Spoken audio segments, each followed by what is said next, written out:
અને અમારા સાહેબે તેથી સાપુતારાનો પ્રવાસ કર્યો અને વળતા આવતા હતા ત્યારે બાપુ રામાયણનું શૂટિંગ, ત્યારે એ ડાંગ જંગલમાં રામાયણનું શૂટિંગનો આખો સેટ ત્યાં જંગલમાં ઉભો કર્યો. એટલે વળતા અમારા શિક્ષકે એ શૂટિંગ વાળાનો કોન્ટેક્ટ કર્યો રામાનંદ સાગરના સ્ટાફનો કે અમારા છોકરાઓને શૂટિંગ જોવું છે તો લાવી શકીએ.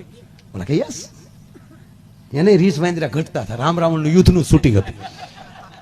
એ શૂટિંગ જોયું ને બહુ મજા આવી. પછી શૂટિંગમાં જે હોય ને એ પાછું ટીવીમાં ન હોય. શૂટિંગમાં વાતો હાલતી હોય, બોલતા હોય, ડબિંગ તો પછી હોય બધું. કે શૂટિંગમાં લડતા લડતા વાતો કરતા કે તમે કેટલા ભાઈ? તમે 4 ભાઈઓ. શું કરો ત્યાં? 2 વાંદરા છે, 2 રાક્ષસ થયા. પગાર શું છે? ત્યાં રોજના પસા રૂપિયા લેખે નક્કી કર્યું છે. જમવાનું કે જનરલ રસોડો જમી લઈએ, સુવાનું તો સામે ગાડલે હુઈ જઈએ. તારી પાસે કઈ માણેક સંતે એવું કહેશે મારી પાસે કઈ તો હું થોડી આવો.